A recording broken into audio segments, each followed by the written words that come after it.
What's up, gang? It is I, Carlton Flowers, your crypto pro. Yay! And today I have a special video that I am doing in response to a great discussion that we were having in the Crypto Pro Telegram group with Chelsea.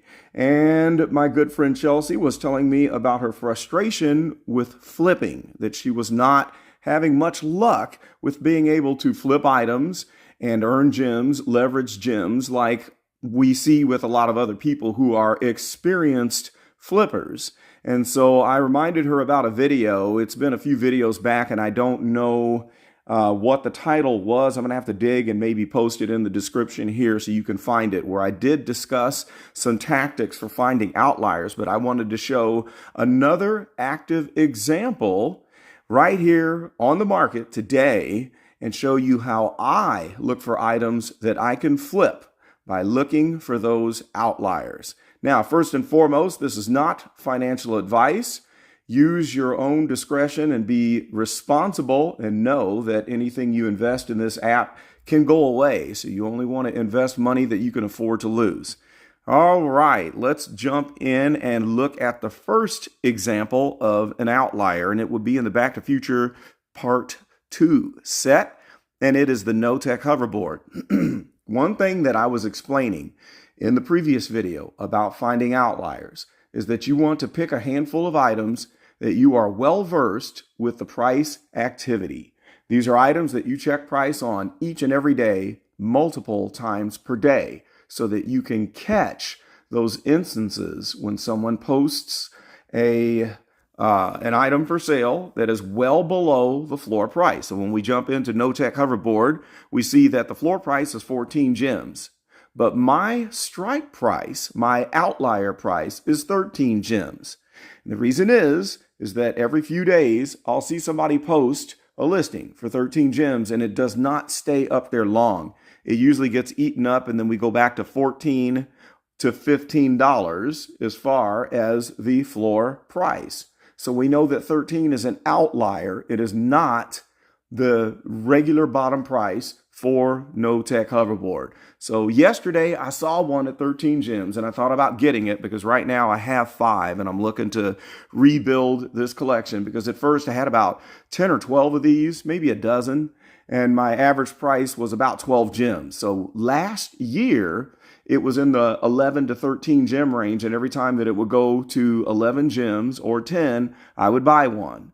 Well, with this season, the new floor price has been 14 to 15 gems and the outlier price is 13. So when I see it at 13, I snag it, because then my chances of flipping it and at least being able to get my money back and cover for the fees is safe at 13 gems, because it's going to go to 14 to 15. And we see that from the price chart when you look at the historic price. And then I also see that by checking the prices every day to know what it is doing. Now, let's see, what's the next one that I have noticed? It's in the Battle Statue set. Here we go. And it is the Superman versus the Flash. Right now, the floor price is 47. I got one of these on the drop at full retail at 120. Thought I was doing something. Ha ha. And then I waited until I could study the price action for this item for, I guess it was like several weeks, if not months. I don't even remember when this thing came out. Let's look at the date so I can give you an amount of time. But I waited until there was enough price history. It was May. So I let a couple months, 3 months, I think it was probably not until late July when I finally bought the second one. And let's just look and see what that price was. I think it was fairly low. Here it is. I paid $44.99. And so I have noticed that the $45 level is the outlier level for this item. Anything lower than that, you're probably going to get snapped back up to the base price of 47. So that gives me great chances of flipping, because this thing will bounce up to 65 gems and sometimes 70 gems. And you can flip that for nearly a double. You could at least earn yourself an extra 20 gems for free for the flip. Let's move it on down the line and find another one that is in the, what's the name of this set? The Bombshells. Yeah. And it is Harley Quinn Deluxe 2. It is at 25. Actually, that's That's an outlier. I should buy that right now because I have not yet been able to purchase this item at that low of a price. I only have one, and I'm looking to add one more. Previously, I paid 100 gems for this. This was way back in the wintertime when we were in the market peak. And so I've been looking to snag outliers to DCA that price down. And 25 is a good price because every time we have a little market bump, I could unload and flip that on the market. Here's another one for an ultra rare, a little bit higher of a price. We've got the Captain America. Now, when this one drops below 200, when it's sitting at 190 or less, that's an outlier. This always goes back above 200. And so you're going to put down a little bit more money, but then you can make an easy 30 or 40 gems by flipping it because it's going to bounce between 220 and 250 during this low cycle. All right, choices. Here's another one that I always snag. It's the Protector. And right now it's sitting at 58 gems. But let's look and see what I paid for mine. I have two of these, and I think on both of them I paid the outlier price. There it is, 31 gems. That did not last long. I got that on a gem squeeze, and then I waited 30.99 gems. I let it go down again before I got a second one. So you can see that I am at a near double. I could sell one now. In fact, I really should go ahead and list one of these because that's the rule. I get one to keep for the long haul, and I get another one to flip for free gems. Let's keep on looking. Here's another great one that you can use. It's the Snow Globe Common, the polar bear, sitting at 1980. And I think I have two of these. No, I just have one. I need to buy another one. And my strike price on this one is 17 gems. We can see that I paid 31, but this one does not bounce up too much more than about 22 to 25 gems. So there's not much room for that one to do a flip unless you're just waiting for the market to come up. Now, Starlight, there's one right here, the Coca-Cola Creations Footprint. Wow, 27 gems. I hesitate to sell because I only have four of these, but I think the cheapest one that I bought was somewhere around, I think, 9 gems.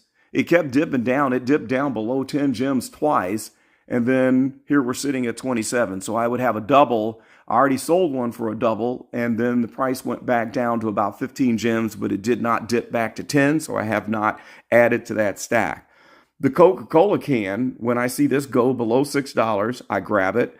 It does not come up much above 6 or 7 gems, so it's not the greatest item to flip, but it is very stackable nonetheless.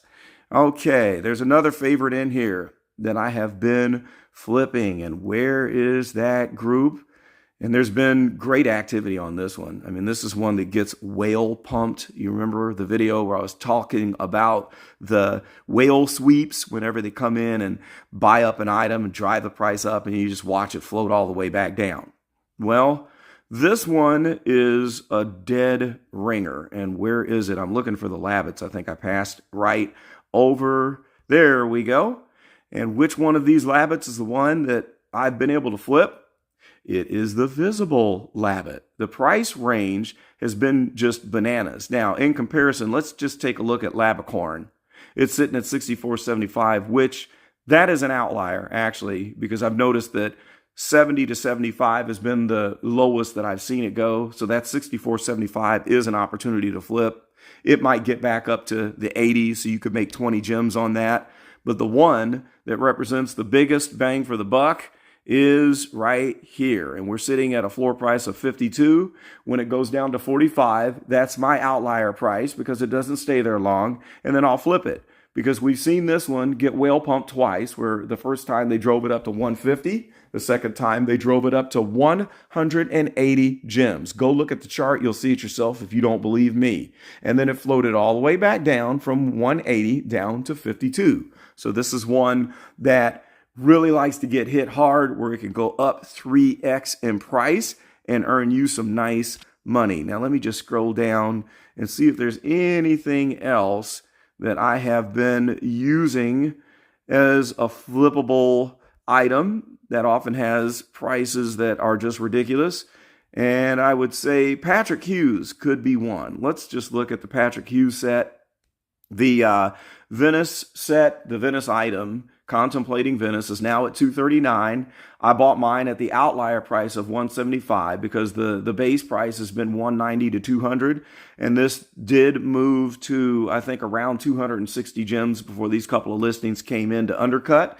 So I could have flipped this and earned 50 or 60 gems. And then the other one is the crate expectations. I waited for this one to get down to 129, or was it 134? I think I seen it as low as 129. I didn't get it at that price. Let's see. I paid 135, which is not bad, but sometimes it'll jump up to 165, 170 gems. That's what it likes to do in this range during the distribution period. And by the way, I do think we're getting closer and closer to the accumulation phase where prices are all flat. So those are just a few examples. Hopefully that will help you out. So in summary, what you need to do is study a handful of items, watch the prices every single day, multiple times per day, and notice how long the lowest listing stays up. Now, let's say the floor price is 50 and you get one listed at 45 and there's only one and not several. Well, then that's an outlier. And if it only stays there for an hour, then that is confirmation that the 45 was an outlier price and the 50 gems is the regular floor price. So you'll know how long it sits there, how long it takes to get eaten up, that there's only one listed at that price. And in the price line history, we only dip down to those outlier prices very quickly and we come right back up. And then you observe how many times does it dip down to that price every week or every month. And then what is the high price that it hits when it has the pumps that go on in between the cycles. So there you have it. Let me know if this is helpful and if those examples give you some ideas for things that you can flip. That's all I've got for now. Please like, comment, and subscribe to the Crypto Pro channel. And I will have more good content coming your way as we are in this enjoyable, quiet time. It's so nice to not have huge monumental drops happening every few days. I get a chance to rest and focus in on my strategy and just sit on my pile. That's all I got for now. This is Carlton, and I am out.